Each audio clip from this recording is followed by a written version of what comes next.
Hello and welcome to Fire in the Valley. Today we have myself, Mighty Pete, and we're joined by our guest is David Chudyk. Good afternoon, or good morning, I should say, for you.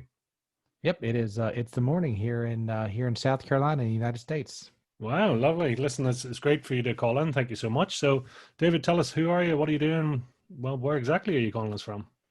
Yeah, so let's see. Let's start with where I am. I'm in Seneca, South Carolina, which is about an hour and a half from Atlanta, Georgia. When there's no traffic, and it's about maybe 3.5 hours from Georgia from Atlanta when there is traffic. So professionally, I'm a financial planner. So as a certified financial planner, I help clients to use money as a tool just to actualize the life that they want. And I'm sure we'll get into it more later, but money's nothing. Money's a tool. That's all it is. And it's a tool to make either good things happen or prevent bad things from happening, or money can even cause bad quote things to happen. Um, I have been married for 21 years. So if you don't believe in miracles, you should meet my wife, because I definitely married up and she stuck with me for 21 years. Interestingly enough, and I don't harbor any bitterness or resentment, but our anniversary is June 26th. And I'm not sure how old you are. I think I'm a little bit older than you, but there was a very important event also happening on June 26th of this year. And that was Top Gun 2 was coming out. And I was cool back when Top Gun 1 came out. And then COVID happened. So, we had date night planned on our 21st anniversary. We're going to go see Top Gun 2, and then COVID happened. So that ruined our anniversary. So I don't know when it's coming out again, or if it's coming out. We have a 17-year-old last year in the house. So you want to talk about a little bit of a midlife crisis accelerator. And then we have twin 13-year-olds. So they're turning into little men. They're getting deeper voices and they're getting bigger. So just a really interesting time in our lives where we're still parents and we'll always be parents, but our kids are definitely, they need us less, at least for the daily things. They don't need us to feed them, and they can cook generally without any major fires. But yeah, so different, new phase of life for us for sure.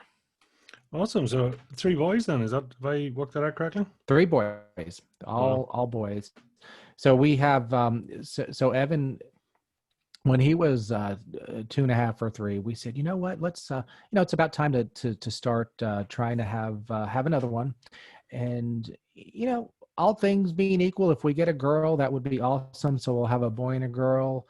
And God gave us 2 boys. And there was a small time when we were in the OB's office and he was doing an ultrasound where he thought he saw 3 of them.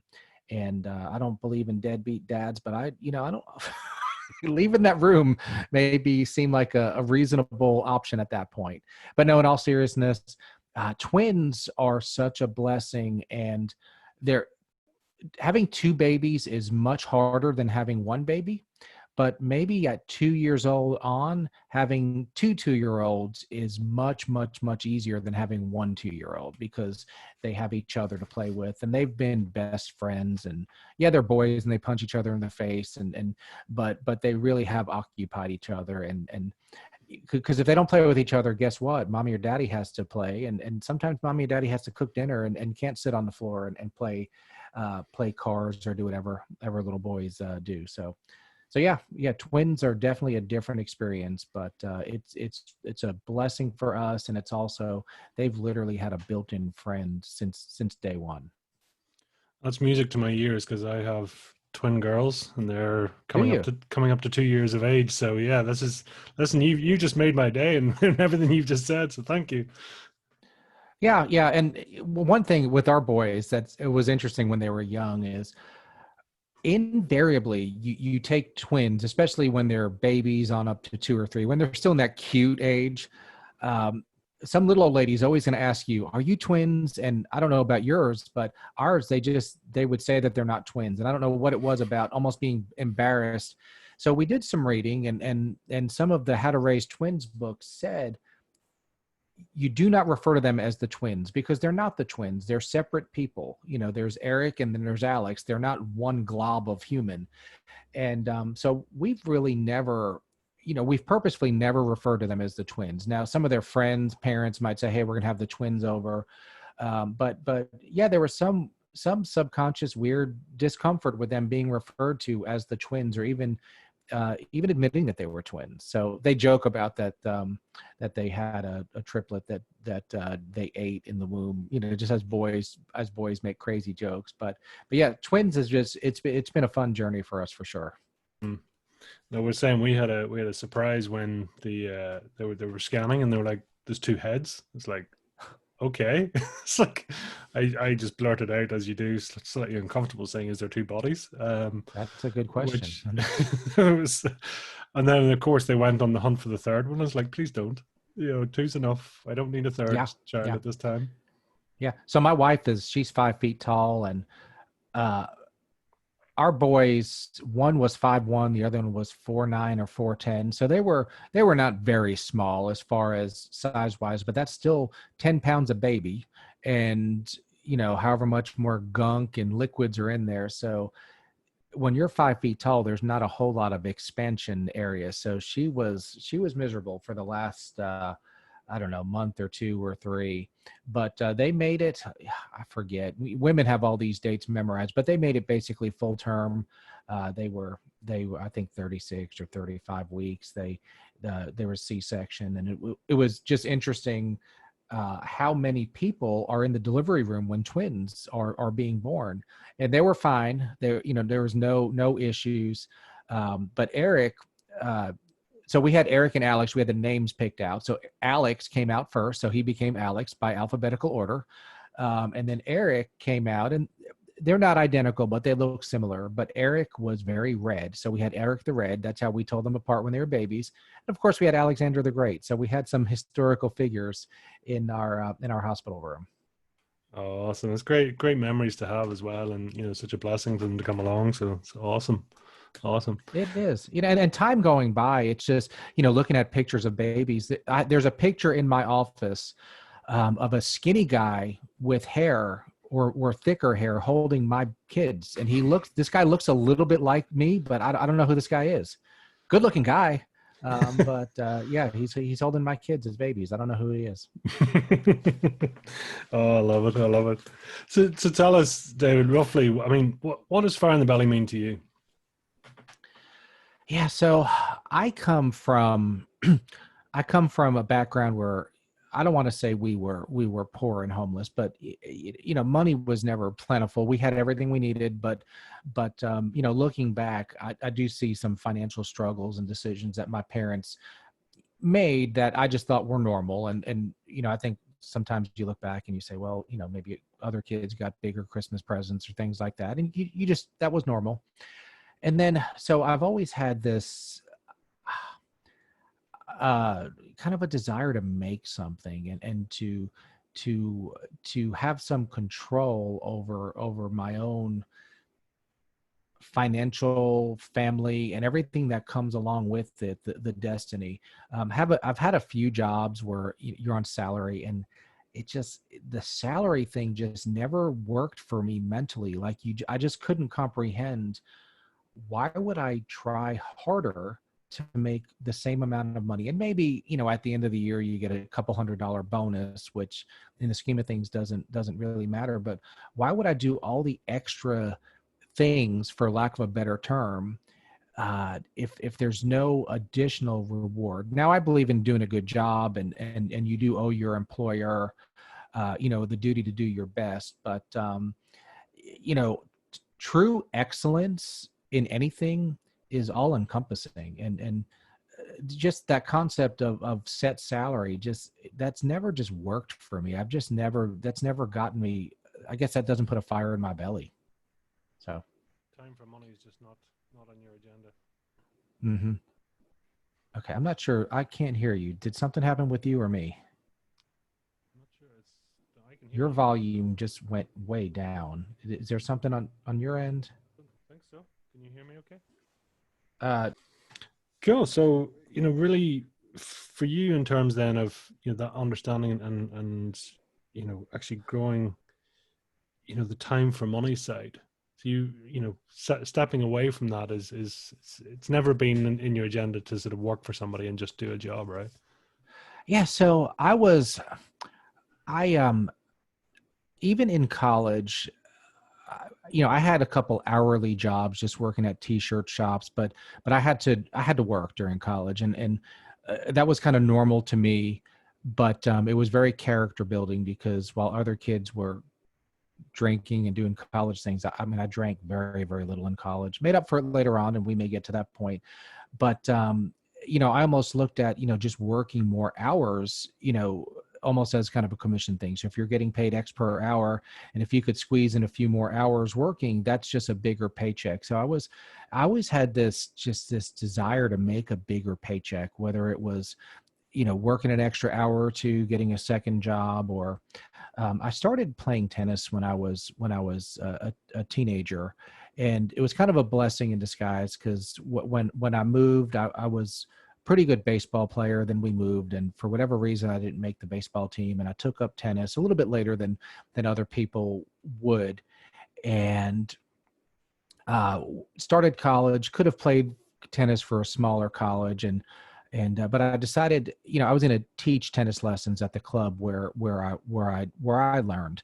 So when you're teaching lessons, there's no, when you're that level of a tennis pro, there's no salary. So you're getting paid, based on how many lessons you give or how many kids show up to lessons. So between that and another hourly job during college, I mean, I was working 40 hours a week plus, but I was figuring out some ways maybe to get, that extra 3-year-old to come to the little tennis clinic. Because if you could have 4, 5, 6, 7, 8 little 4-year-olds come to a tennis clinic, each paying $5 or $6 or $7 or $10, for that hour, that turns out to be a pretty good little part-time gig. So I figured out that, hey, if you offer a free birthday party for every kid and say, we'll do a free tennis birthday party for you, no charge, you bring the cake, but invite your friends. Well, then guess what? A bunch, there 5 or 6 or 7 more 5 and 6-year-olds come out and they get exposed to the game. And I actually was pretty fun with the little kids, and I could be goofy and teach them to play. So,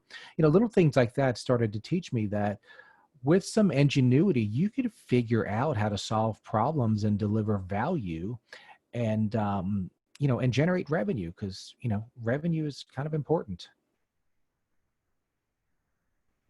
That's interesting how you actually sort of already you were looking at the mechanism to sort of change the structure. So whether it be, as you say previously, you mentioned commission structure, or you mentioned there in terms of bringing the business to you, so low cost attraction but Mm-hmm. high return and things like that. So that mechanism was already coming into play for you.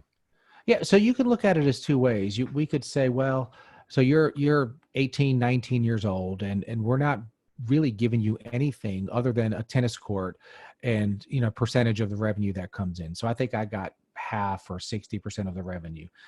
So you could say, well, that's horrible because I'm not guaranteed anything. Or you could say, well, let me figure out a way to get 6, 7-year-olds to come do a tennis clinic, and that's $60, and I'll make, probably it would have ended up being $42. Well, $42 an hour when you're 18, 19, 20 years old, and in college, you do that a couple times a week, and that's a pretty good little part-time income. Whereas if you went to flip burgers for whatever minimum wage was back then, that's there's a lot of hours to do that. But you with anything, you have some risk. So when it rains, guess what? There's no tennis lessons, so there's no revenue. If kids take up other sports, or who knows what could happen. So I always saw the potential as being greater than the risk of just going and working somewhere and making X dollars per hour as the only source of income or revenue. Interestingly, so my first major in college was marine science, and I went to Coastal Carolina University. And who doesn't want to study whales and fish? I mean, it seems like a pretty fun thing to learn, and it was interesting. And we did some cool research stuff. We walked through swamps and took water samples, and we actually did a research cruise off the coast of Charleston, and I threw up for 2 or 3 days.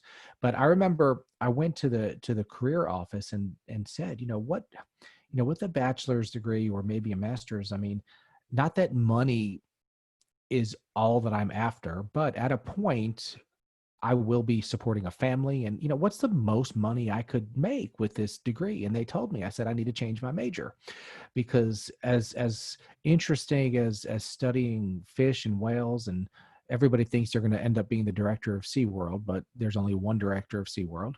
It just, the potential wasn't there, and I didn't want to subject my family to financial limits. I don't think money solves all the world's problems, but certainly lack of money creates some issues. And it just didn't make sense for me to spend 4 years or more in studying a craft and then have a fairly limited income of what I believe limit was at that time. No, it makes a lot of sense. It really does. So take us right back though, David. Where are you from originally? Talks about your upbringing, your background, and really who Junior David was. Sure. Wow. Well, that's, it seems like such a long time ago. So I grew up in Queens, New York. So a little bit of a different part of the world. Um, uh, my dad was a window cleaner in New York City. So windows need to be cleaned, and uh, he was the guy that would be, either on a scaffolding or on a belt, cleaning windows in skyscrapers. So, interesting job. And it's interesting. I don't love heights. I don't even love getting on a ladder and getting on a short roof, but yet, he didn't bother him. And I don't know if it's one of those things that you just get used to, but yeah, I don't love heights. My mother stayed home with us, for the most part. And, we had a good upbringing, good childhood, a loving family.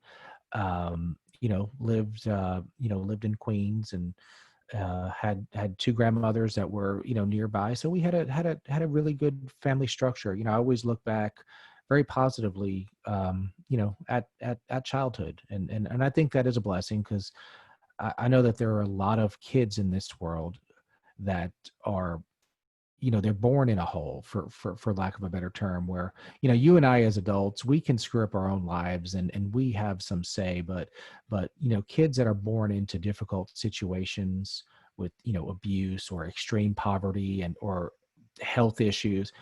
You always feel for kids, because they haven't been around long enough to really have an effect on their circumstances. So yeah, so had a good had a really good childhood.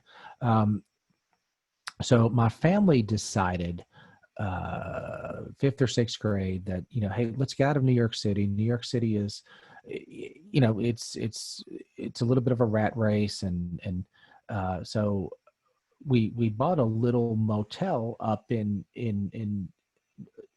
a couple hours north of Manhattan in the Catskills, and kind of ran that, and cold weather and kind of a seasonal business. And looking back, I probably didn't know it at the time, but I think there were a few more financial struggles, with my parents kind of running a business that, they had never run before. And then also the seasonal nature, during the winter, obviously there's skiers coming into town, and purchasing hotel rooms. There were some festivals and in the summer, but kind of, I think revenue was at real highs and real lows, and maybe they did, they may not have been quite ready for that. And just owning a business, there's, when something breaks, you either need to have the money to pay someone to fix it, or you have to fix it yourself, or figure out how to fix it, or do without. And I think there were some struggles with, with my parents, just, in being entrepreneurs. So we were there a couple years, and then we moved down to Myrtle Beach in South Carolina, a little bit warmer weather. And my parents kind of started a cleaning company, doing some window cleaning and things like that. Of course, not on skyscrapers, which probably a little bit easier work, but they kind of built that to, a reasonable level. just a small business paying the bills. But, I always felt like I wanted to, wanted to build something and wanted to have some ability to have some additional control and feel fulfilled, in what you're doing. So I was, just an average level junior tennis player, kind of from the time we lived in South Carolina, played some tournaments. I had gotten a late start from where other kids start, but I managed to uh, uh, asked the guy who I took lessons from, during my first summer of college, say, hey, do you need help doing your clinics and such? And I can certainly hit balls to 8 to 10 to 15-year olds. So started doing that. And I just, I kind of just fell in love with that concept of having some control and building up a clientele and figuring out how to get some more kids to come out. And quite honestly, I just really enjoyed working with kids, not being the greatest tennis player in the world, working with highly, highly advanced 18-year-olds was maybe not where my unique skills would be, but I was really very, very good with 5 and 6 and 7 and 8-year-olds. A good combination of goofy and likable, but also in charge, and teaching them skills at a progression. And I did, I read books, and back then you didn't have YouTube to watch videos, but I got my hands on some, cassette tapes up from the USTA on how to, train kids with progressions, maybe carrying a ball on a racket. So for instance, we had the restaurant game, and you'd ask a 4-year-old, what's your favorite food? And what's your favorite drink? So then they'd have to walk to a tennis ball cart, and they'd have to put on holding their tennis racket flat, they'd have to put a tennis ball, which might've been their favorite food, and another tennis ball, which was their favorite drink, and maybe another tennis ball, which was their dessert. Then they had to walk back to you, without spilling the food. And that just teaches coordination and racket skills and things like that. And you can then take that to different progressions. So really enjoyed teaching with progressions. And I felt like I was good at teaching. And that we'll get to later, but that's kind of the way I run the financial planning practice, as well as more of a teacher for people who want to learn. So, and then another opportunity that I saw was, well, in the tennis community, everybody's at least a certain level income and up. So when there's a mother bringing a child to a tennis clinic during the day, that means that the mother doesn't have a job and probably is married to someone with, at least a middle income on up to pretty extreme wealth. So then you start thinking, well, we're dealing with late 20s to mid 30s healthy women. Why not start to try to get them involved? So we actually built a fairly good little beginning women's tennis team, and we did some mother child tennis clinics. So what's more fun for a parent than to do a little tennis clinic with their 4 or 5-year-old? So just it was cool stuff, and that was kind of the birth of the entrepreneurial. Even though I didn't own the club, I didn't necessarily have a financial risk of spending any money other than some books on educational materials and my own certifications. I did kind of have the beginnings of figuring out how to offer more value and differentiate yourself. A lot of tennis teaching pros, kind of their value selling point is, hey, I played on the pro tour and I was number 200 in the world, and that's just what I don't have that. I was a very, very good club level, one of the better players at most clubs, but not someone who you would see on TV at all. So. Again, I'm struck by the sort of, the entrepreneur side sort of shining through, and it sounds like even that seems to have come from your parents as well. They multiple businesses, keep trying, in terms of, you know, cleaning the windows, doing all that side. But then for you, it's the power of the upsell. So it's you taking an opportunity that is what it is. But then, as you say, looping in the mothers, looping in, can you sort of make it into a club? Can you make it into a party? Can you do something else? Which that's not generally normal behavior. Yeah. So when moving forward a couple years, so I taught tennis and there's two types of tennis courts. There's the hard courts, which are basically concrete. Then there's clay courts, and clay courts require maintenance. So brushing and watering. So,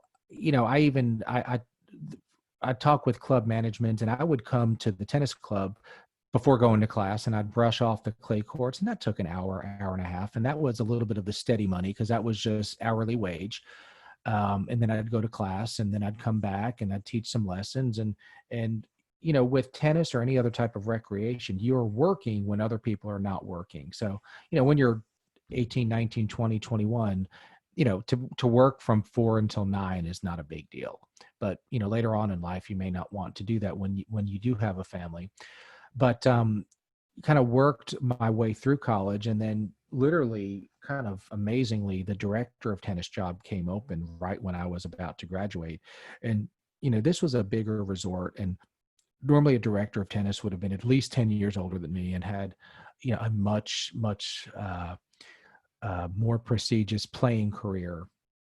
But the director of the club, as I started to express interest, he said, well, this is going to be a really hard job. I said, literally, I looked at him and I said, my life can only get easier. So as hard of a job as I agree that this will be, do you want to know what my life has been like? I've been getting here before 6 a.m. I've been doing court maintenance. I've been showing up at school. I've been studying, doing what I have to do. I've been teaching lessons. I've been, I actually did grow the program, get more kids out there playing tennis. So yes, I agree that this will be a challenging job, but I will literally have more free time with this job that you're telling me is so challenging than I do now. So the not having the silver spoon through college, which I really didn't even know that I didn't have. But not having that was a huge character builder for me, and kind of set the foundation to be able just to work hard. And I've always worked hard. And just out of necessity, had to, use a student loan to buy my first, $800 car, and the check engine light never went off. So you had to drive with the steering wheel turned because the alignment was so far out, and you could literally, nobody could align the car to where it could go straight. But that was normal. That wasn't a big deal. And that wasn't, I probably enjoyed that car more than some other 18, 19-year-old kid whose parents bought him a BMW that was brand new. I'm struck by your language in terms of, you're saying there wasn't a lot of wealth in the family as such. You're saying there was, no silver spoon. There was, there wasn't a top grade tennis player and things like that. But that also seems to be, you strive in the slight underdog. That's what's coming across. Is that a fair? I think so. Yeah, I think so. And I think I think that I think in most areas of life and in business and even in sport, kind of the idea is to reach whatever your potential is. So I don't know if you're an athlete at all, but if you're like me, you don't have world-class athletic potential. Very few people do. There's such a small segment of the population that can be world-class. But the goal is to be as good as you can be. And I think that sometimes having it too easy earlier in life maybe takes away some of that drive, if you've never had to, and I think that's where, I'm sure in your part of the world, soccer or football, as you call it, sometimes football, it's just a way out, and in some third world countries where that's it. I mean, you either make it to a big professional league, or you're just a farmer in some small town in Central America that will literally never get out of poverty. So working, and I was never certainly at that level of poverty, but I think that having that motivation to just dig and dig and dig to get to what you consider a successful level is a big motivator for sure. And I think it's a male thing too. I think that when you're a late teenager and early 20s, at a point that there will be a family and there will be kids, and kids are not cheap, and you don't know how much kids cost until you until you have them. But I always had, I guess, especially seeing that there were people that were writing $30 an hour checks for tennis lessons. So you start thinking, man, in 4, 5, 10 years, I'm gonna have some kids, and if they play tennis or something else, where am I going to get $30 an hour 2 or 3 times a week for lessons? Well, you got to figure out a way to bring that revenue in. And that was always in the back of my mind for sure.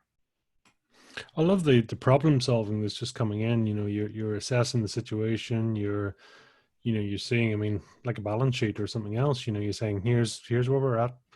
You know, here's our incoming, here's our outgoings, and how can we manipulate and change that? Well, what's interesting is, in the old job interview question of what's your biggest weakness, and you take your strength and turn it into weakness. Well, I think I am a pretty good problem solver, but I also think that that's held me back over the years, because it's easy when you're starting to build a team to be the chief problem solver, because you have pretty good problem solving skills. But then guess what? You end up having every problem on your plate. So being a good problem solver has been an asset, but it's also been a liability, because I've used that skill, but I've not developed I've not fostered a culture of everybody solves their own problems and then comes to me maybe when it's unsolvable.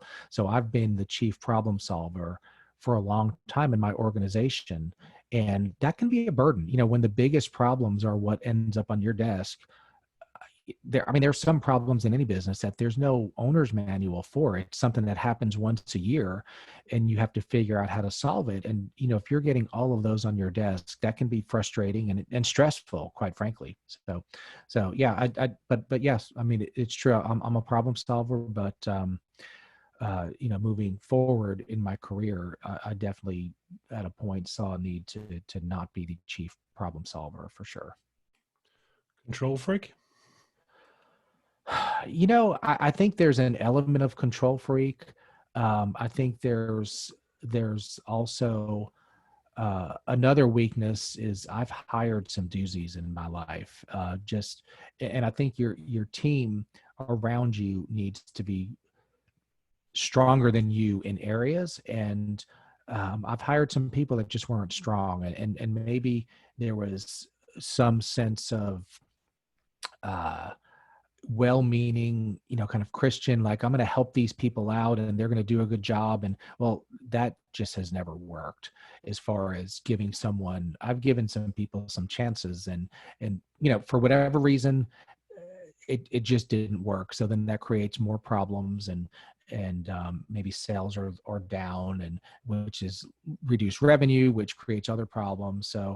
Um, so maybe there's a bit of control freak. And then there was also, at a time, I think there was the legit fact was I was the best and only problem solver given who we had on the team. So bringing more quality on the team definitely became a huge priority for me at a point, for sure. And tell me, do you have siblings, brothers, sisters? I do. So I have a sister who's a couple years older than me, and I have a brother who's a couple years younger than me. So we're a different group. We've I like to say in life, as long as you're not hurting anybody, there's no good or bad. There's just different. And, some people may choose to live a simple life on very little money and be very happy. Other people, may choose to be a high driver. And so we all kind of have different personalities, but, and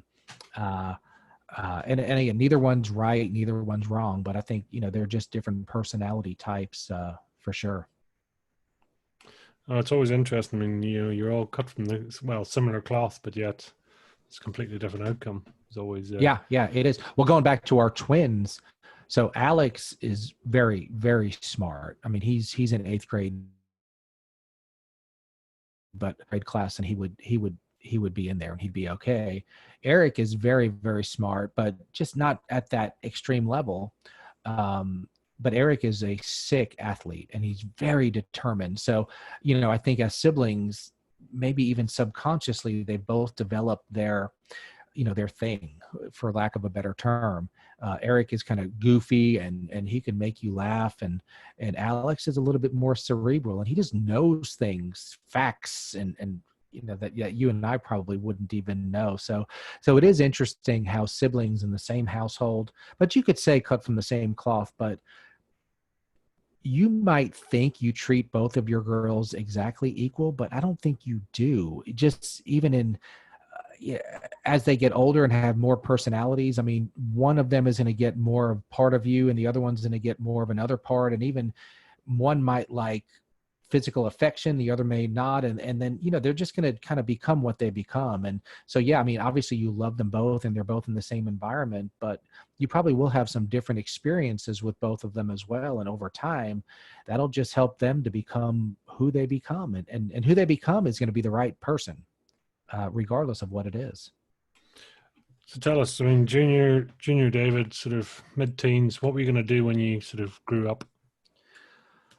I was going to be a professional baseball player, like everybody else who lived in New York. So we had the Mets and the Yankees, and interesting story. So back, the Mets won the World Series in 1986, and I'll divulge the secret. I would have been 13 then, but they started getting good. They weren't good back in 1969. They were good, and then in the early 70s they were good, and then they had 10, 12 years where they were a horrible team.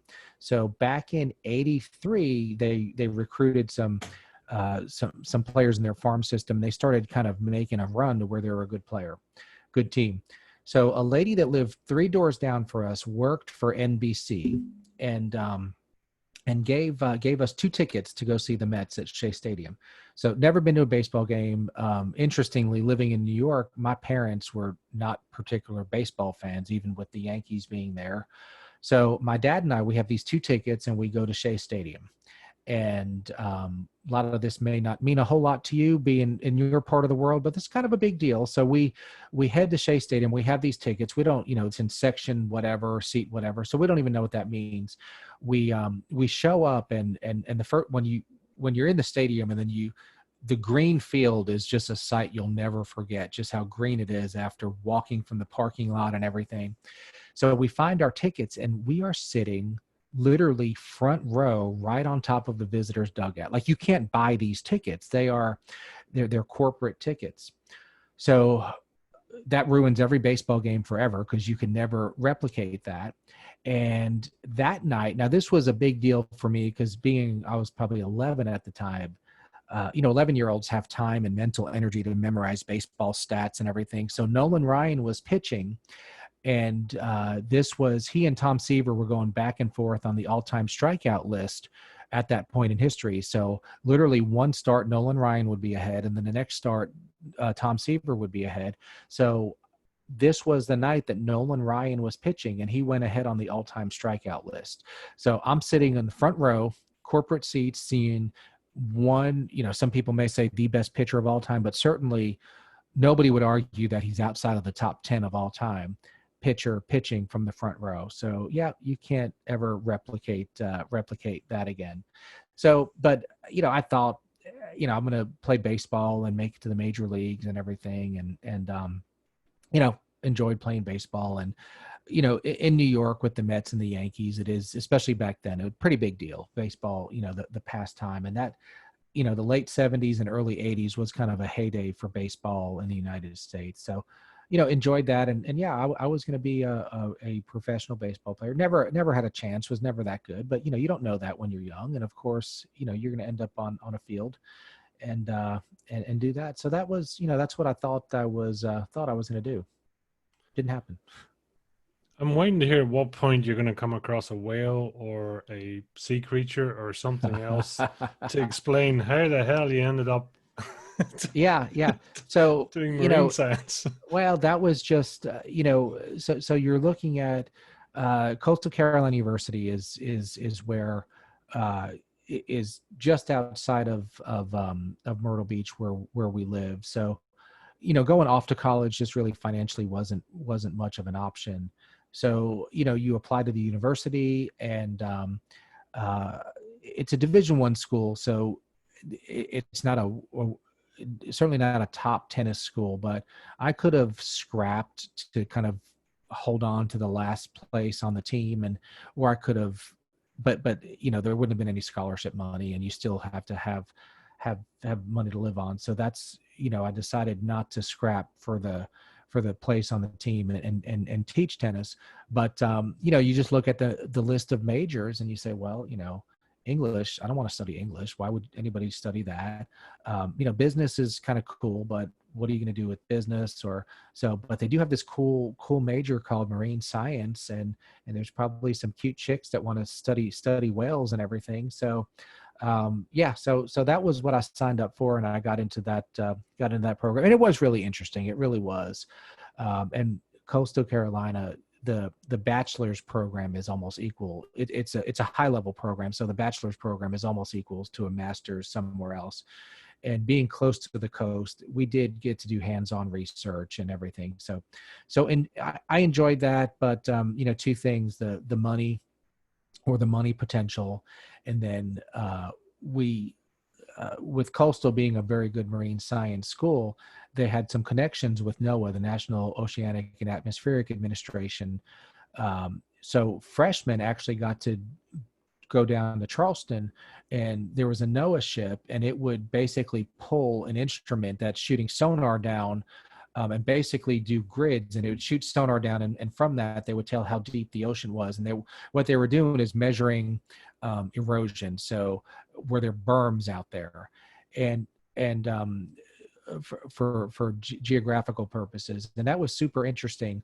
But it just happened to be during a storm, and seasickness is real. I mean, it is horrible. So I and most of the other students, we suffered just a little bit of nausea, and that was another factor, because with a marine science degree, going into the Coast Guard is a potential career, and that's not an entrepreneurial thing, but it certainly offers some stability and government benefits. And if you're in the Coast Guard for a long time, you certainly could retire with a good pension, and it would be but that wasn't something that necessarily drove me, but I thought being in the Coast Guard might be a fun gig. But then after spending a couple days out on rough seas, I just decided, the open water is cool, and I wouldn't mind going on a cruise for vacation, but definitely not my thing. So the whales and the crustaceans, they left my world.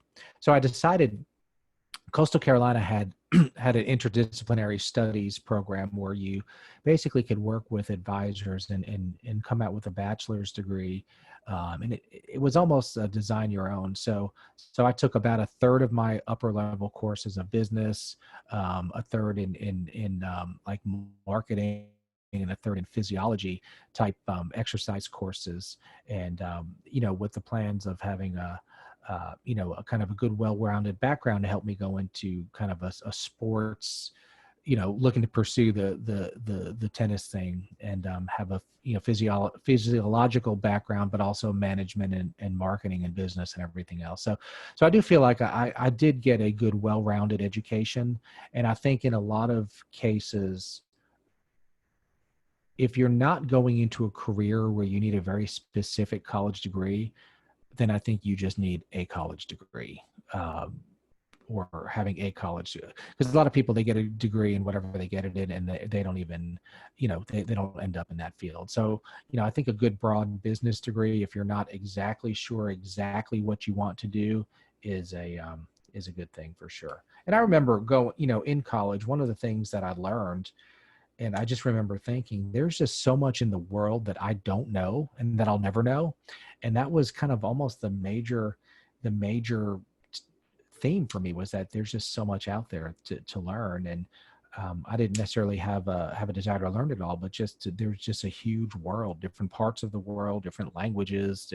Science is just so broad that you could never know it all. So it was definitely fascinating.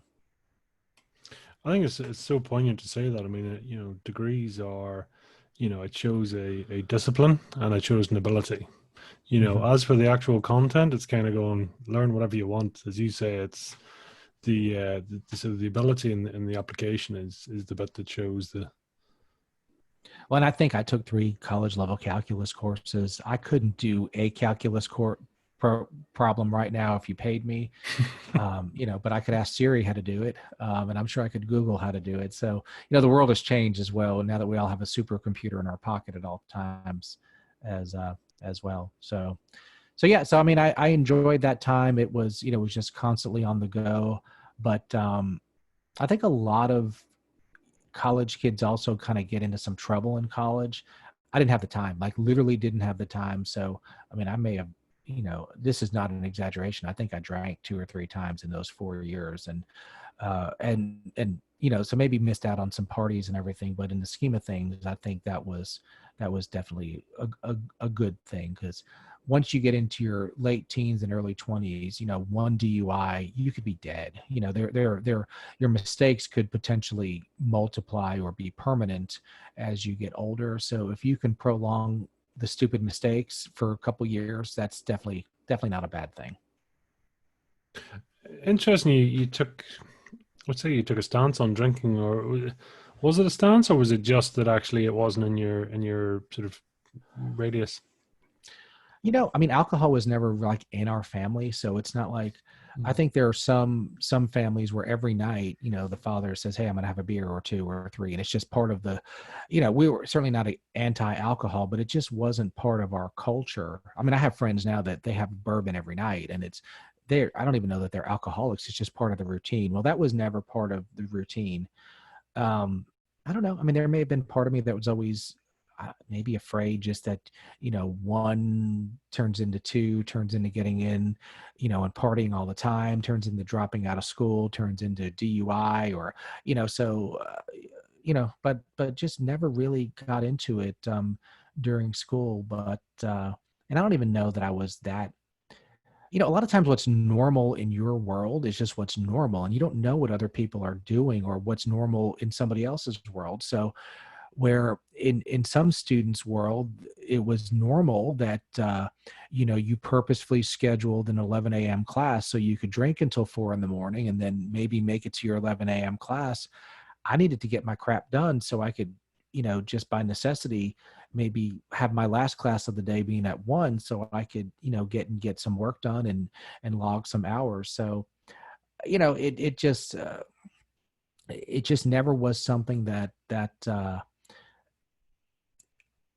it wasn't like I was disciplined that I'm going to have willpower and not drink. It was just that it just really wasn't something that was on the agenda at all for me at that point. So tell me, I mean, you're eventually coming out into the real world. Mhm. You've done your studying, you got your piece of paper. Where'd you head off to? Well, and I stayed right at the same tennis club where I had played, is where, during school I had taught tennis during the summers. So normally in a tennis club, there's a director of tennis who kind of manages the department, and there's a head pro who does a lot of the teaching. So the head pro job came open, and I was kind of the obvious choice for that. So I actually got that job. Um, and then the director of tennis job came out, which is actually a pretty good paying job, especially for someone right out of school. And this was kind of the miracle job, because I was qualified in the sense that I knew everybody at the club, and certainly I think my work ethic and reliability wasn't questioned. But as far as, again, being someone who played on the pro tour or anything like that, that just wasn't me. But they picked me for that job, and that was actually a pretty good paycheck at that time of my life. So a little bit of growing pains there, because there's always a difference between liking your craft and being good at your craft. So I would venture to say that as far as teaching beginners to intermediates, I was about as good as anybody in teaching tennis. And partially, I think a lot of times, like the former world class players, they can't relate with a beginner, so they may not have the patience, or the ability to work with beginners. But we were a resort, so you might be in town for a week and might take 3 or 4 tennis lessons. So kind of my goal there was to help you to improve in 3 hours and maybe show you some things that you'd never seen before. And then we also had our local members. So maybe your kids would go to a clinic 3 or 4 days a week. And obviously we had long-term, improvement as a goal there. So I was very good at that, but then the managing of the department and managing of, we'd have a couple instructors come in for the summer who were, probably college tennis players. So now you're having to manage people who are at the beach for a summer, with, some negative intentions of what you can do at the beach. So the managing and scheduling and things like that was a little bit of a struggle for sure to kind of be thrown into that. We have, when the older members typically want the clay courts because they're softer and easier on the body. Well, we only had there weren't enough clay courts to go around. So sometimes saying no to members who may have literally been 30 or 40 years older than you, that's just hard, being in that position of kind of the final authority. So there may have been some times that I didn't handle some of that very well because, by nature, I'm not the most confrontational person. So I like saying yes to you, but I can't say yes to you and yes to the other person that both want the same thing. I have to say no to one of you. And especially at that point in life, saying no is just a hard thing to do when you almost have a little bit, well, I won't say almost, when you have a little bit of imposter syndrome, because by a lot of definitions, I should not have had that job just by age, by years of experience, by playing ability, and even that by management ability. I mean, I've never managed anything. I was always disciplined personally, to a large extent, and I always held myself to relatively high standards, and even to this day, I find it harder to hold other people to high standards, to the same high standards that I try to hold for myself. So that was a little bit of a challenge at that point for sure. It's always interesting to see how people, as you say, they get into the world of work, but then also sort of fighting their corner, chasing income, employing people, doing all that, and it's they're big duties on sort of young shoulders, if you like to. Yeah. So that it would have been better in the scheme of things, maybe to have a mentor or a better mentor for a little while to learn a little bit more of the people and management skills, and how to sometimes you're divvying up appointment time for your seasonal tennis pros. So let's say there's 3 of you who are all in town for the summer to teach tennis lessons. Well, who gets to be the first on call to teach tennis lessons? Well, somebody does and 2 people don't. And it's, to tell the 2 people that, you're not on the schedule today. So if somebody just signs up for a lesson, it's not going to be with you. If somebody staying at the resort calls in, you're not that person. That's just hard because you can't please everybody, and you can't, if I say yes to you, I'm saying no to somebody else. So how did you move on from there then? Well, so this is where it gets really, really interesting. So my wife, the angel who birthed the 2 twins, she has a degree in exercise physiology. So she lived in the same area of where the tennis club was.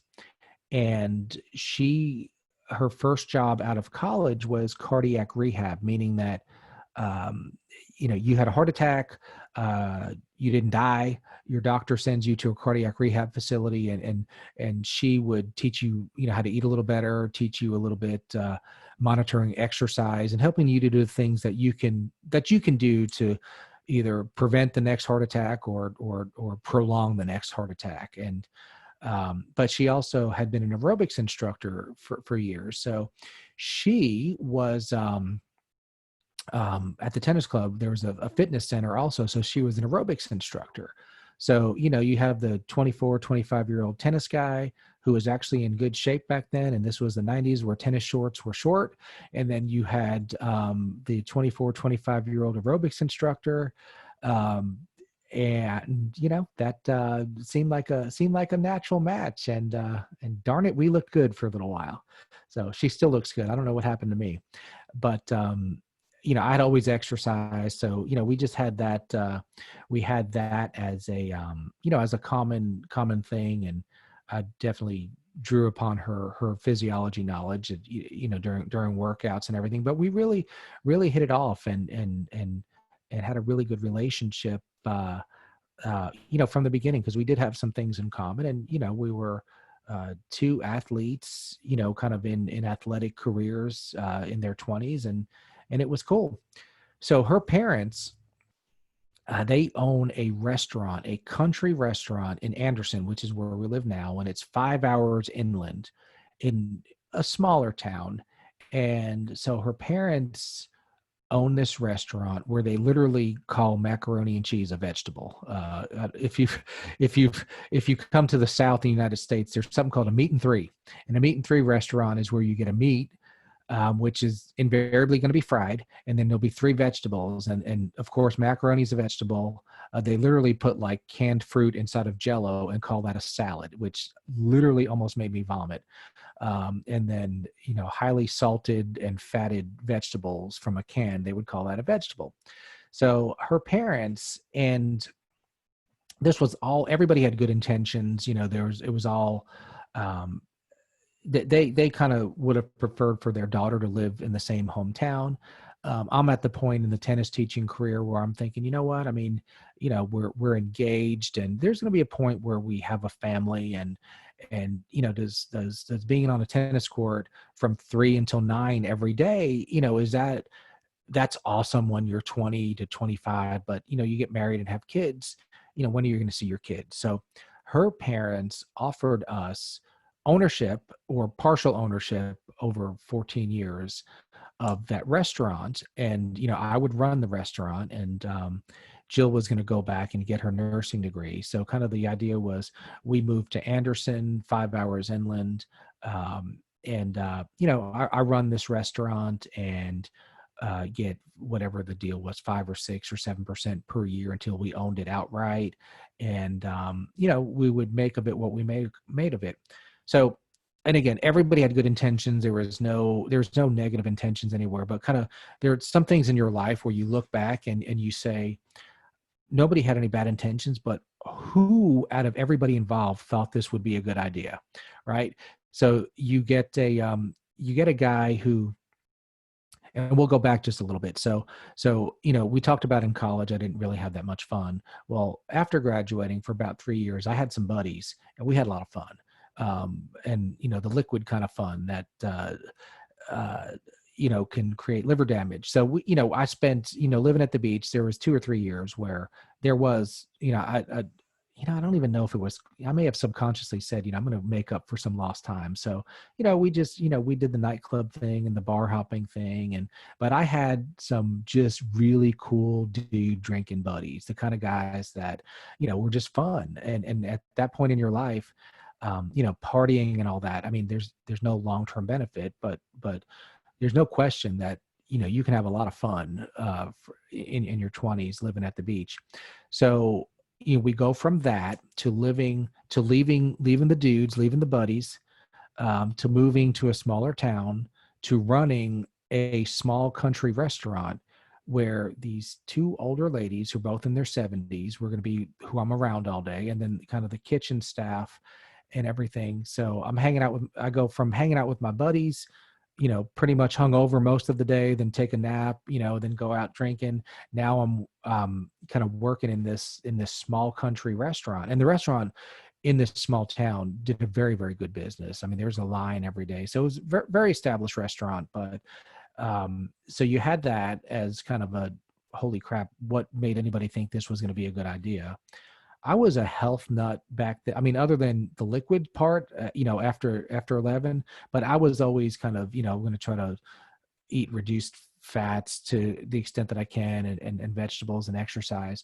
So you get there to where literally you go to a restaurant where they eat fatback, which is fried fat on a biscuit. Yeah. And I'll never forget this older, and this is just a culture, it's not a good or bad thing, but this older guy comes in, and he looks at me and the waitress who had been working there for probably 30 years with like love and thankfulness in his eyes. And he says, yeah, I just, I had my bypass surgery, and all I could think about is these fatback biscuits. So this, that's the first place I came, and I'm like, you're eating fried fat. That's why you had the bypass surgery. So there was some, I don't want to say an ethical objection, but you can't. I don't, and I ate the food, but it was a buffet, and there were certain items on the buffet that I just never did eat or never would eat, just because you shouldn't eat fried fat. You just shouldn't. Um, and I don't know that I felt great about seeing what people would eat. I mean, so there was that. My mother-in-law is a wonderful woman, but there maybe were one or two or 38,000 power struggles between me and her. And, not saying she's right, I'm wrong, not saying I'm right, she's wrong. It's just the complete management of the restaurant was never going to be handed over. It just wasn't. And that's okay. And I know that was kind of her baby, um, and, but it wasn't going to be handed over. So, there just came a point a year or a year and a half into it where it just, all parties just kind of agreed, what, this just isn't, you know, I mean, I grew up in New York. I just, was working at a tennis club. Now I'm working at a small country restaurant. Um, there's nobody within 35 years of my age. Um, this is just not the place I would go to eat. I mean, the food was delicious, but, nobody came in the door that wasn't 40, 50, 100 pounds overweight. So it wasn't me, you know what I mean? It wasn't, and it wasn't bad. It just wasn't me. So, started just kind of looking around for some other options. And, we were all open about it, and there wasn't, she allowed me to kind of stay on for as long as needed, and until I found, whatever I was going to find. And, I continue to do the same quality of work that I felt, I could do. And so it was very cordial, but I think all parties were just, when that ended, it was just kind of like, yeah, and even my wife's sister said, I told you there was no way this could possibly work. It just, just at that stage in life. I mean, I was like a cool 25-year-old that had the coolest job in the world. And then you go from that to working in a small restaurant. And it just, it was just, and nobody really, I don't consider it a mistake. I just consider it something that happened. And when everybody involved saw that it just wasn't right, it just wasn't the fit, then we all kind of moved on and did it the right way. So did a couple things, and then and that was kind of a salary deal, but we were, in theory, we were going to get ownership. So there are ways that I could kind of put my entrepreneurial mind at work, and, maybe think about how do we increase profit margins and everything.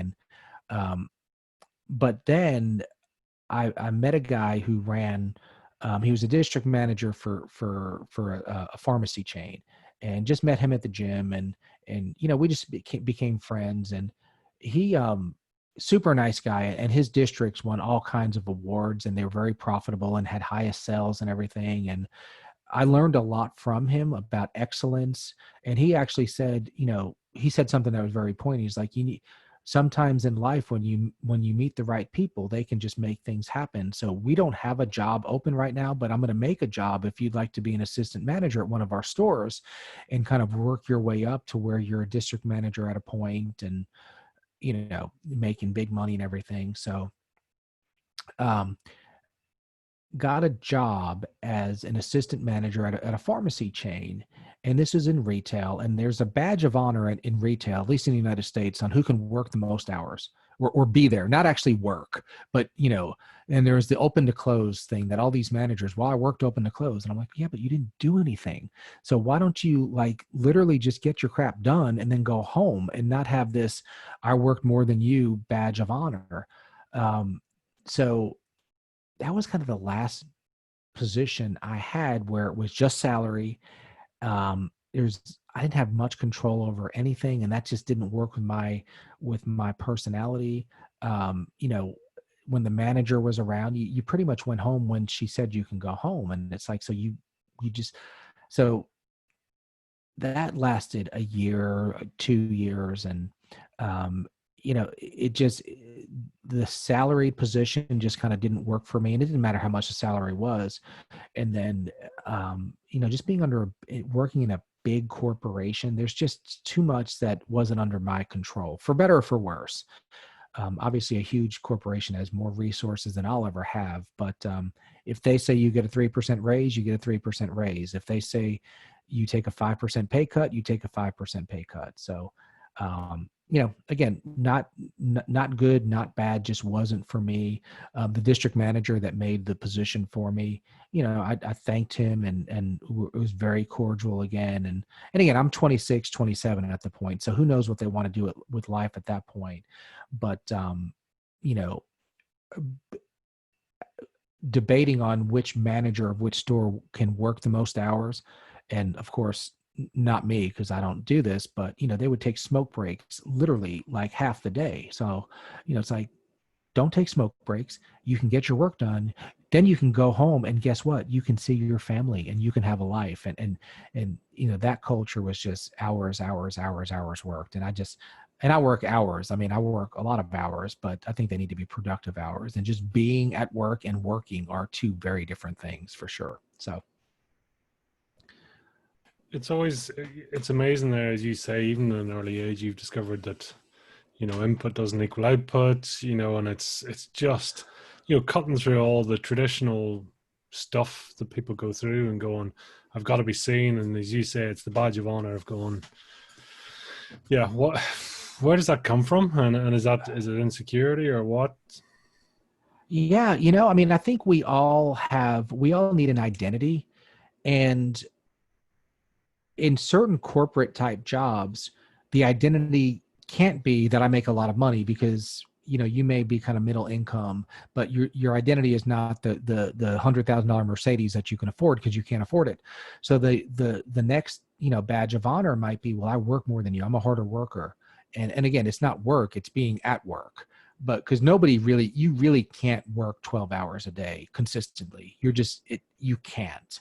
Now, if you had to, you could work tomorrow for 12 hours, but you still, as the day goes on, you get less and less productive. So it's impossible to be productive for that long. So, and I didn't have any of that growing up. There was no, go get a corporate job and just work for 30 years and get a pension type mentality. So, and I think our money philosophy and our career philosophies, a lot of times they're shaped by what we see growing up. Either we want to be like that, or even the opposite, like we don't want to be like our parents. I mean, I think there are plenty of people that have workaholic parents that say, hey, when I grow up, whether I make money or not, I'm not going to miss my kids' games, because however much money my parents made, it wasn't worth it. So yeah, so I didn't feel like the corporate kind of just who can be at work longer, that just didn't work for me. So started looking around, and this is where we kind of get into the migration of almost what I'm doing now. So I had always had an interest in money, and not necessarily dollars and cents, but why do you have more money than I do, or how is it that this other person is making their money work and they have what appears to be an easier lifestyle and some more creature comforts, or more ability to take care of their kids? And I listened to, I remember the Bob Brinker Money Talk as I was driving in college for hours and hours at a time from work to school. And it was just fascinating by the stock market and things like that. So, and I had no experience like that. I mean, my parents didn't have investments or anything, so there's no experience. So there was a local insurance agency who was hiring a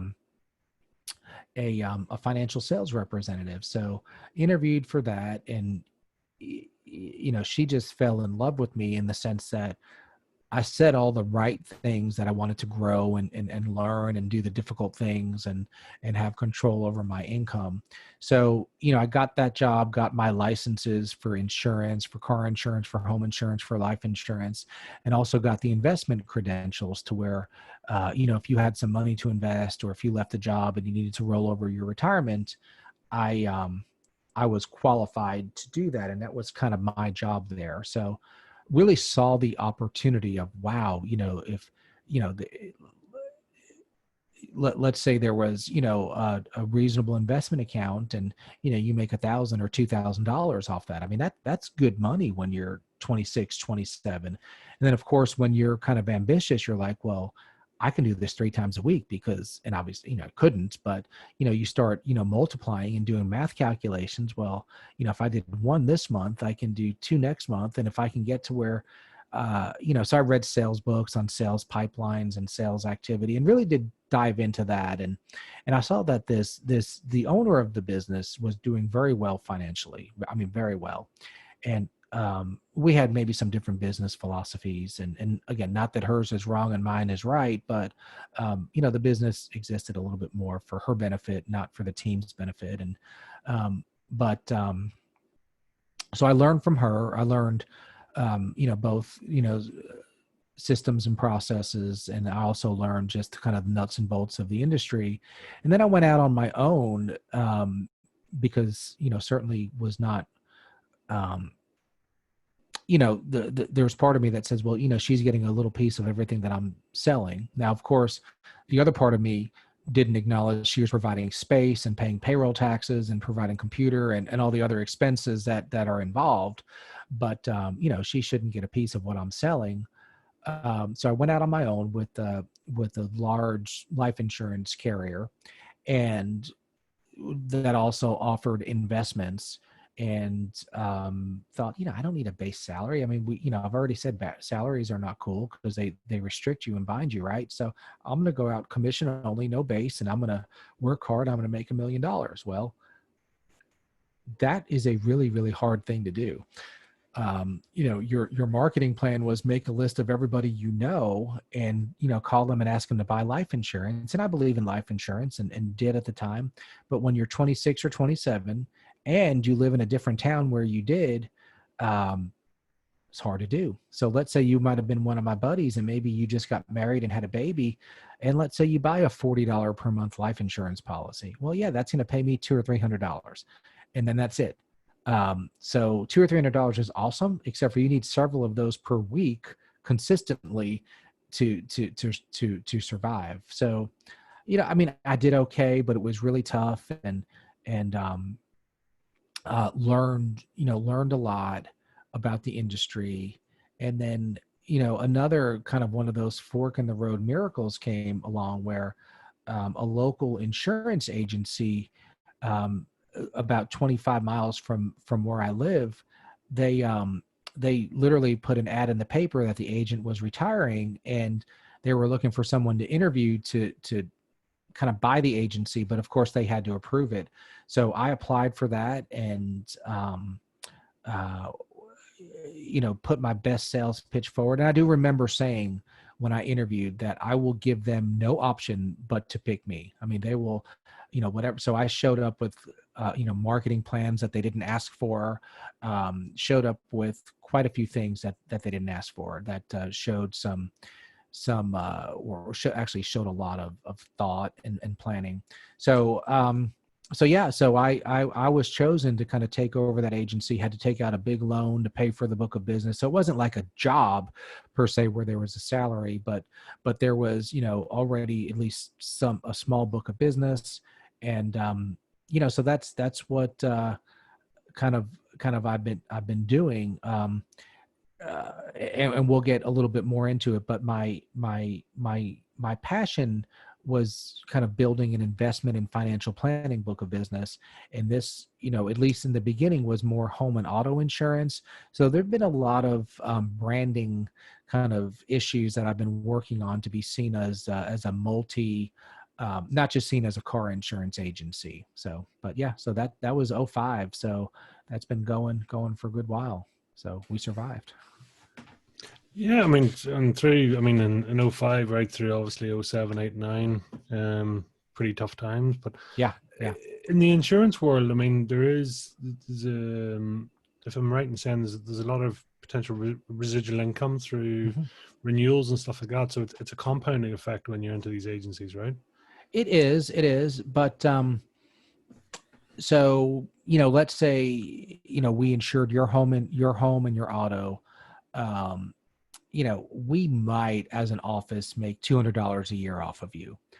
So if you're a high maintenance customer that every month you're calling because you need to change your credit card number because somebody stole your credit card, and that's potentially we're doing a lot of work to make that $200.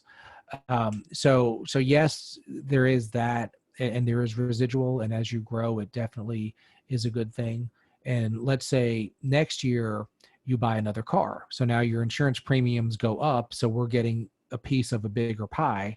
And then maybe the next year the carrier raises your rate, just a general rate increase, so now your rate went up by 5%, so basically we're making 5% more money off of you as well. So yeah, the residuals are definitely there.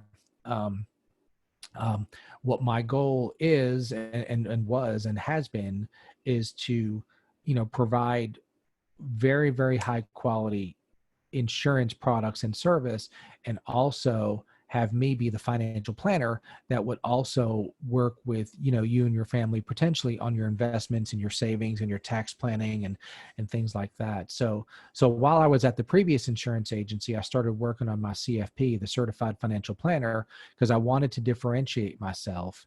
You know and I think credentials, at least I felt like it would give me confidence, and having not come from money, they're maybe a little imposter syndrome. So I felt like the credentials would give me the legitimate knowledge, but also some confidence. So shortly after, I guess it was 6 months or a year after I took over my agency, I passed the CFP exam. So then, I became a certified financial planner, which interestingly created a lot of different issues, because I had this pull, and I really just in the last 2 years kind of solved the pull problem. Is you have your insurance customers that you have to serve, and you have to serve well. And when your name is on the sign, for better or for worse, a lot of the customers, they just want to talk to me. They want to make a payment. Well, we have two other people who are very capable of typing your name in and saying, yes, you owe $100, and then giving you a receipt. But of course, sometimes people want to speak with the owner, and if the owner's not a good manager and a good delegator, the owner takes those calls, and then the owner ends up doing a lot of the work that the owner shouldn't be doing. So I spent a lot of years doing work that I shouldn't necessarily be doing, and not enough time going after the big profitable accounts that now I am going after, and are getting, quite frankly. So it's been an interesting journey for sure. Well, I mean, insurance is this is it's. I suppose again, I'm slightly I'm struck by the fact that again you're sort of you're upselling in your opportunity. So you're Hmm. taking an opportunity, back to the tennis lessons, and you've got a bit of wiggle room, I'm sure, on the actual fees. But then if you can upsell, you can bring in more options, more add-ons, things like that. So you've kind of really insurance is probably a great game to do that with. As you say, you've got life, you've got car insurance, you got health insurance, you got Oh yeah, yeah. Everybody, there's some sort of insurance policy that they probably need, because insurance is very important. So just to give you an example, um, if you have a home and if you have a car, typically you'll have car insurance and home insurance. Well, if you caused, let's say, a 5 car pileup, and there maybe maybe your car insurance has $100,000 of liability. So once your car insurance pays $100,000, which isn't that much money when you're dealing with injuries, then you're responsible for the rest, right? So now let's say the total injury medical bills for everybody is $1 million. Well, your car insurance company wrote wrote $100,000 check, and now you're on the hook for the other $900,000, because and your insurance company didn't do anything wrong. They just paid out what the policy said. So, many cases you should have an umbrella policy, which would give you another million or $2 million of coverage. And that policy would literally be $150 to $200 a year. So almost, price of a small meal per month. And now you have another million or $2 million of coverage, and people just don't know about these kind of things. So a tremendous amount of upselling opportunities as well. Um, and just a little inside insurance industry information is companies give bonuses at the end of the years based on loss ratios, which is how well your book of business has performed with claims and then growth and other factors. And some of these bonuses can be large. And other years you may not get a bonus. So it's kind of, you can't plan on it, but when they happen, they're a good thing. So every dollar of premium helps for sure. But the person sometimes that you hire to run the front desk to take payments and things, and again, it's not a good or bad, it's not a right or wrong, but the reason that they work at the front desk is not because they're entrepreneurial. The reason they work at the front desk is because, the $10 or $12 an hour job is what brings them fulfillment, and they don't necessarily want to take risk, and they're not even necessarily financially driven. So for them to upsell, the discomfort of saying, hey, Peter, do you want to buy this other policy? And let me explain what it does. And it's really important. The discomfort of doing that is not outweighed by the comfort of getting the extra few dollars in commission because they're not financially driven people. So, because we're all driven by something. And even if you're not per se driven by the actual dollars, you're driven by what the dollars can do for you and do for your family. So, finding service people that can help customers, but also have the mentality to be able to upsell is a challenge. And, but, I wholeheartedly believe in the insurance business, because what it does is, all insurance does is protect your money. So if you cause me to have a loss, either you're paying for my loss or an insurance company is paying for my loss. So which one would you rather have pay for the loss, you or the insurance company? So insurance protects wealth, for sure. I'm not actually, talk to us about, because it leads in a bit to your podcast. You're, and even as you're explaining things, you explain them in a very open way. You're talking about sort of industry knowledge, what's happening and things like that. So teaching, and you mentioned teaching right back at the start as well. It's always been a passion. So I've always hated the word sell, because selling kind of insinuates that I'm manipulating you into do something that's not in your best interest, that you don't want to do. So, and that's not what I do. So kind of my goal, especially when I was working actively in the home and auto insurance business, I'm not really writing home insurance policies anymore.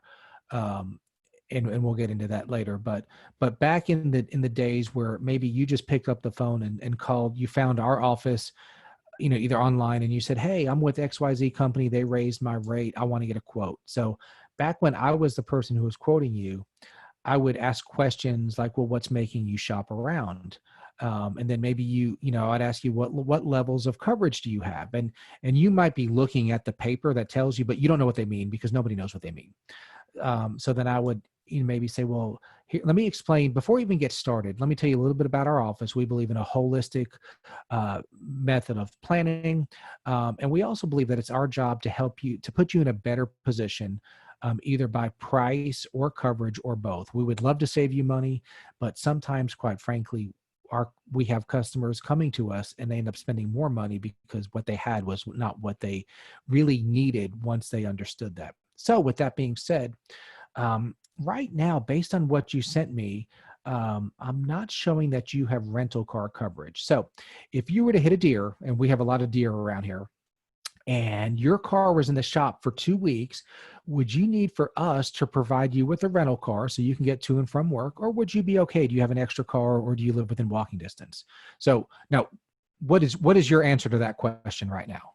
Would you need for us to give you a rental car, or would you be okay paying $30 a day, or would you not need a car for a week or two? So what is your honest answer to that question? For me, I suppose it would be, I'd rather the convenience of a car. Okay. So great. So for, I plug it in. Okay. For an extra $17 every 6 months, we're going to, would you like me to add on that rental car coverage? And would that be worth it for you to pay that $17 for that peace of mind? Sure. So the answer is either yes or no. So I'm not making you do anything, but I also don't want you calling and yelling at me 2 years from now when you hit a deer and you're like, well, how come I don't have a rental car? Well, remember I made a note here and you said you didn't want the rental car.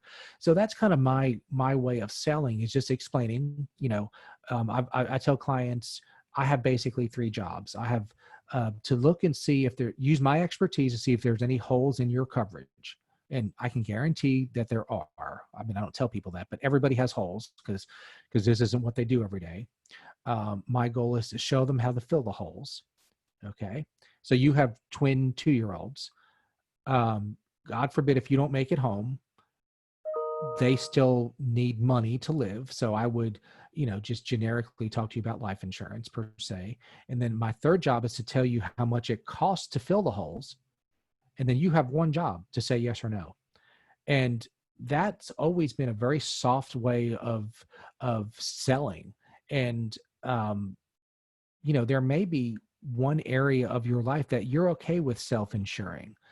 Let's say hypothetically you live a half mile from work, so you don't need that rental car. You could walk, if you didn't have a car for a week, you could walk and get some exercise. So guess what? Yeah, you don't need that coverage. I'm not going to talk you into it. I don't need to talk you into it. I told you, you made the decision to not have that coverage, and I'm totally okay with that.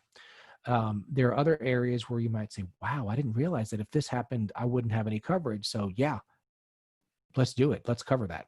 So that's always been kind of my selling philosophy is kind of define the problem, tell how to fix the problem, tell what it's going to cost to fix the problem, and then ask you, do you want to fix this problem?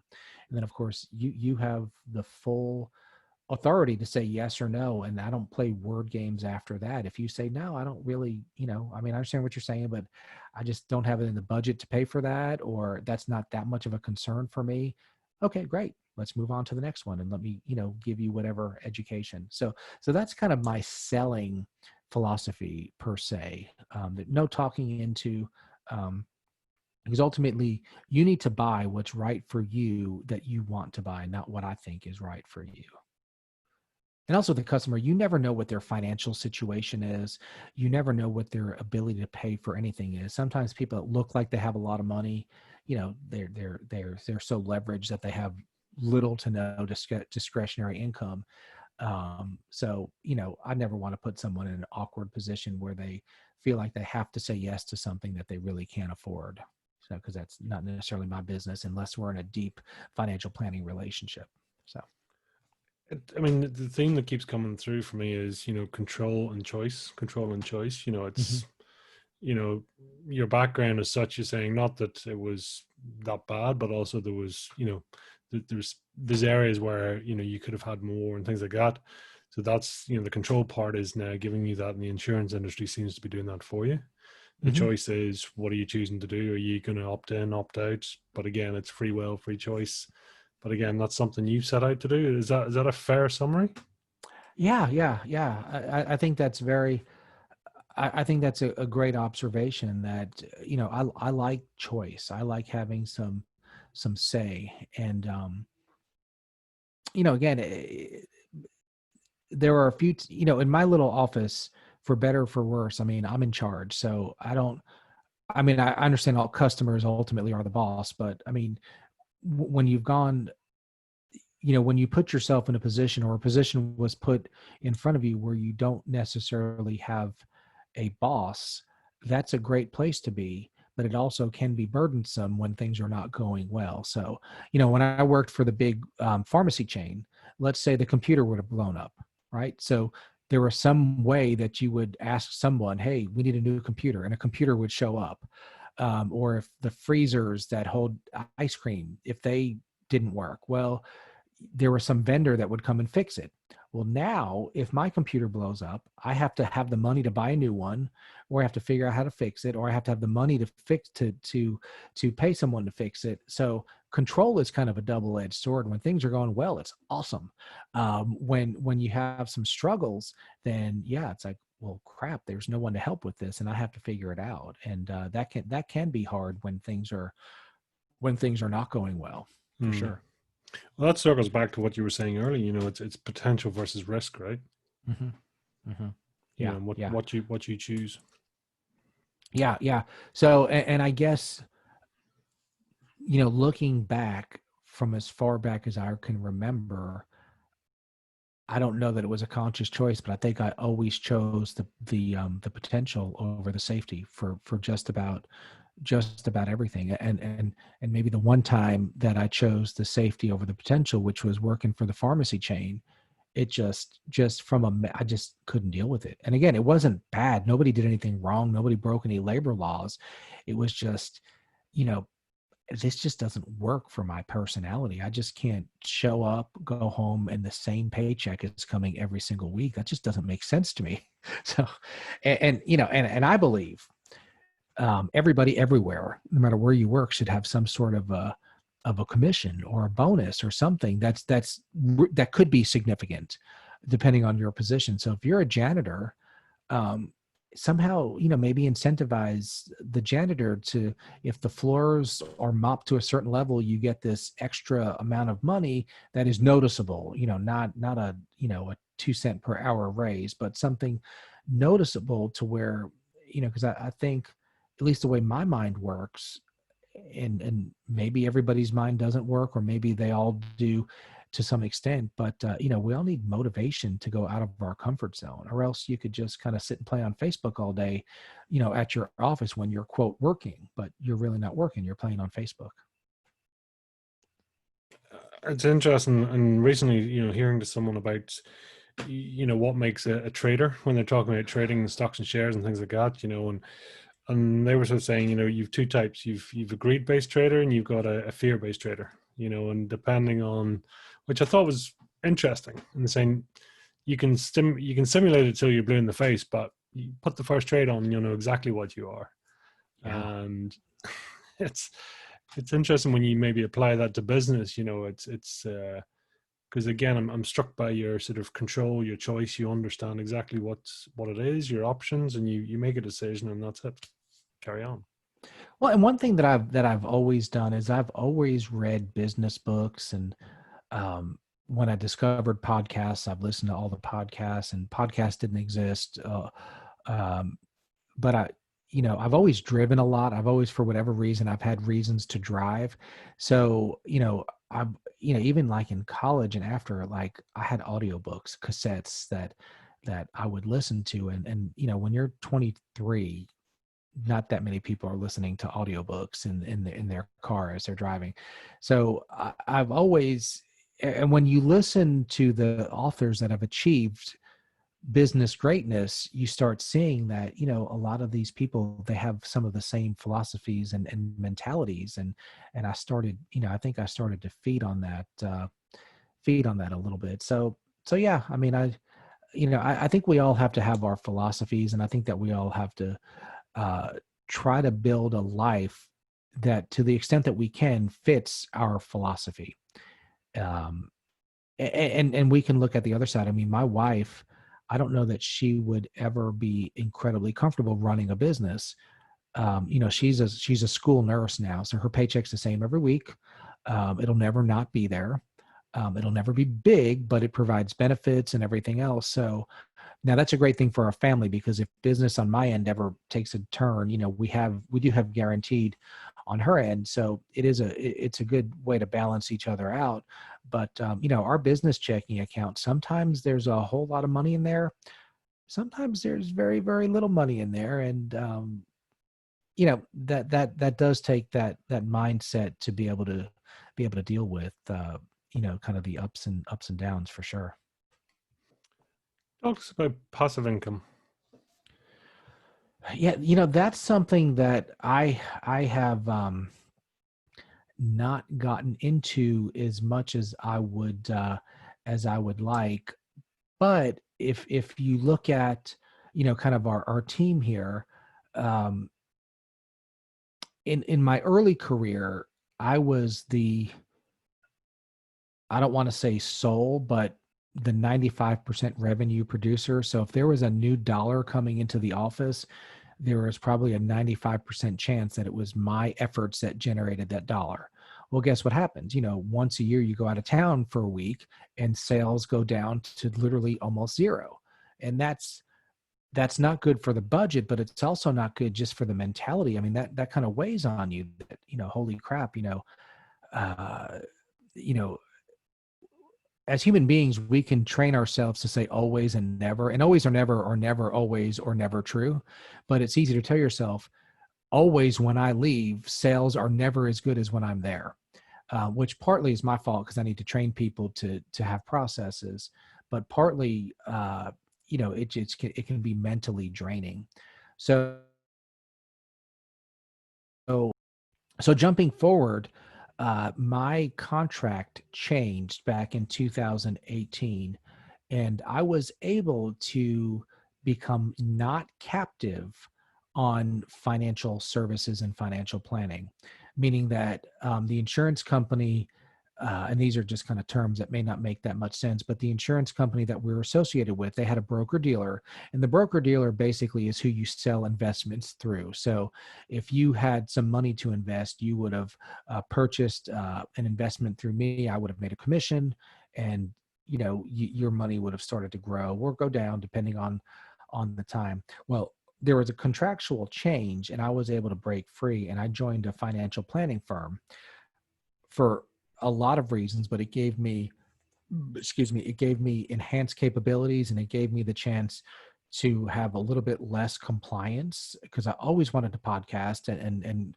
compliance wise, I was not able to do that until I broke free. But in 2000, a little over a year ago, I kind of made an emotional switch to where I basically said, I am no longer involved with the day-to-day operations of customer service on the insurance side. So if you call in and you need to make, let's say you bought a new car over the weekend and you just need, hey, I sold my Ford and I need to add my Chevy on. In the past, I would have handled that. But to be honest, I could train you in 3 minutes how to log in and type in a VIN number and be friendly and print out a piece of paper. It's not a high skill position. Now, we do need to provide great service, and people need to like us, and they have the warm and fuzzies. And honestly, sometimes that presents an upsell. So if you bought a nice new car, maybe we talk to you about life insurance, because maybe now you have a loan, and if you didn't make it home, maybe your family didn't want to be burdened with that loan. But bottom line is, that's not rocket science, and somebody other than me could do that. So I made a very conscious shift to say, I am not going to be the lead source of revenue on property and casualty insurance, and I'm going to spend more and more and more of my time and effort building our financial planning book of business. So in a sense, the property and casualty book of business has become passive income. Now, I do want to, look at some outside real estate rental properties and things like that, but hadn't happened to the extent that I would like for it to happen. But now we have many more sales happening that I have nothing to do with. So in a sense, that's passive income. Tell me, in terms of your podcast, well, what's your mission? Yeah, so the podcast has an interesting mission. So I'm in a small town, and people still kind of look at me as the car insurance guy. So I wanted, the weekly wealth podcast, I wanted to put out as a branding tool. And we talk about, our tagline is the mindsets, tactics, and strategies to help you to build wealth. So we talk about investment strategies. We talk about insurance strategies. We've had business coaches. We talk about a lot of different tangible and intangible ways to help you to build and maintain wealth. So part of it is branding. Part of it is, I just think it's cool and fun, and I just enjoy talking to kind of like-minded, cool people like you. And honestly, I'm learning a little bit about podcasting by seeing how you're doing, how you're handling this. So this is awesome. And then also it's a prospecting tool. So let's say that one of my financial planning clients mentions that you had just some financial concerns. Maybe you're worried about the stock markets, or maybe you've just mentioned that you have some fears about paying for college later on. So I'm building up a library of content. So now I could email you and say, hey, your friend John mentioned that he's a good friend of yours. And when you were playing golf the other day, you were just talking about, hey, the stock markets have gone down and you're not sure if your investments are in the right spot. So if you have a moment, take a listen to this podcast about our firm's investment philosophy. And maybe we should get together and just talk and see if we're a good fit. So then, there would be a 30-minute podcast that I did with our chief investment officer that talks about the QRLT process that we use, which is quality securities, rules-based, liquid, and tax-sensitive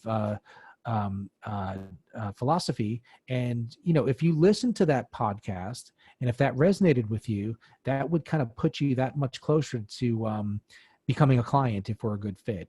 And if you listen to the podcast and you said, you know what, I don't know why, but I just don't like these people. Well, hey, that's fine also, because then neither one of us are going to waste time. So trying to build a library of content that I can have a podcast on almost any subject you can imagine that can go to a prospect as kind of an opening, as an icebreaker. The other thing that I'm in the process of putting together is when you go to the weeklywealthpodcast.com, I'm working on putting together a pop-up that'll ask you for your name and your email, because it's all about building the list, to sign up for our 5-part mini video course that a visitor would get introduced to. So we're putting together a 5-part mini video course on the 5 biggest mistakes that you might be making now that you could avoid. And they're going to be both tangible but intangible type mistakes. And then we get your name, we get your email, we provide some quality content, and then we stay in front of you. And then the theory is, at a point, you are going to feel like you need a financial planner. Well, I should be the obvious choice at that point. Well, it makes a lot of sense. I mean, it is list building, it's compounding, it's adding value, it's creating choice, and getting control. So no, I mean, I love the way it's all sort of seems to be pulling together for you and making total sense. Mm-hmm. So tell me this: what's your superpower then? My superpower. Wow, that's a really good question. I think that for people that are motivatable, I think I'm a very good motivator, and I think that I can help clients and students to the clients and students that want to achieve greatness. I can help them to achieve greatness, and I can help you to build on your own desires. Now, a weakness of mine is, let's say you're a team member that's not motivated. I'm horrible with unmotivated people because I just don't understand unmotivated people.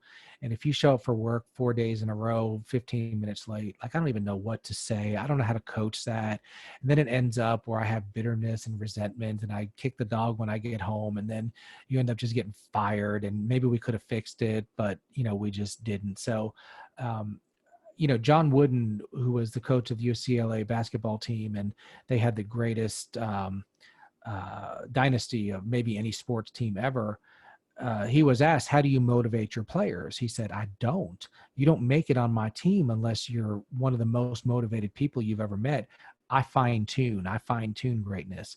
And I think I can fine tune greatness, but if you don't at least have that base level of desire to succeed, whether it's as a team member of ours or with your own finances, then I don't work well with the victims of the world. The people that are just victims. I'm poor because of the rich people, or I'm poor because Bill Gates makes too much money, or I'm poor because of the Democrats or the Republicans or whoever.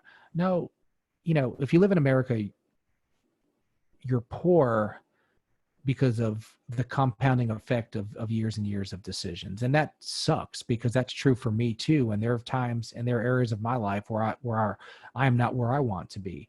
And I can blame who's the president or who's not president, or I could blame a lot of things, but ultimately, we have to show up and do the right things, or else our results will show it for sure. I love it. I could talk to you for so long. I've 2 final questions, if I may. One is, what's a guilty pleasure? Oh man, you are really you're giving the good ones. Um, a weekend nap. I love a weekend nap. The occasional weekend nap where you don't have to set an alarm, I think, is just one of those things. Just to get in the bed and take a nap. Life is busy. Having twins and having a 17-year-old in business and everything else. So, um, we don't always get to slow down and smell the roses. So I love me a weekend nap. Oh, I love it. Yeah, I can just imagine that. And if you were to describe, your fire in the belly in one or two words, what would it be?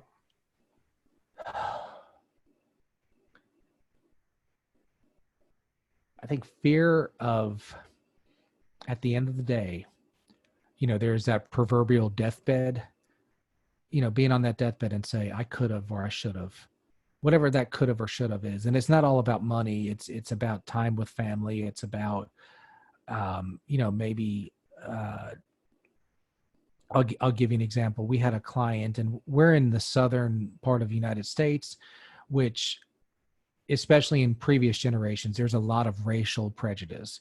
And there was, a black guy that came in, and he was maybe, legitimately retarded, or a mental issue, very slow.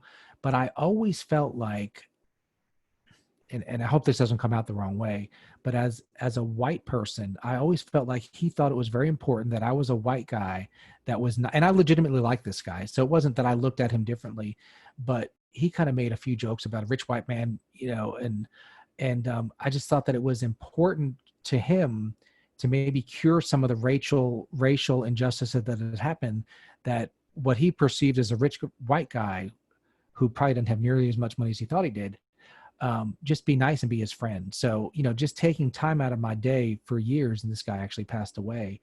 I can look back and say, this was one or two of the times where, I just felt like this guy who probably had a hard life as an African American in the South, had at least one white person who treated him like he was just a person, not a black person, not a white person, but a person, and goofed around with him a little bit when he came in the office. So, I think life is about influencing. I think life is about making friends and love, and certainly money is a tool to make all of that happen. But I think a fear to look back, when you're on that proverbial deathbed and say, I could have and I should have, and I didn't. So. No, very poignant, and so it makes so much sense. So tell us, how can people hunt you down, track you down, follow you, get involved? Yeah, so the easiest way is www.weeklywealthpodcast.com.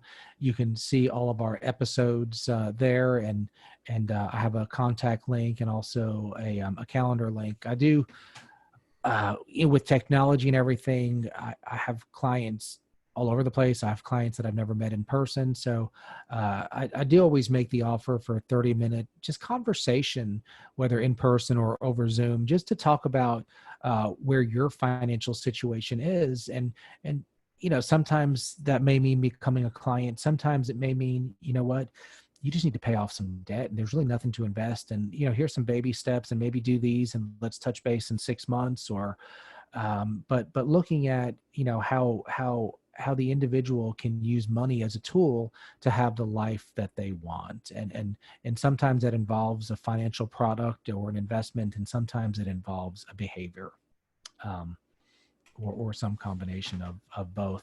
I'm also on Facebook, and you can find me on Twitter as well. It's D Chudyk, DCHUDYK on Twitter as well. And my email, david@parallelfinancial.com. Awesome.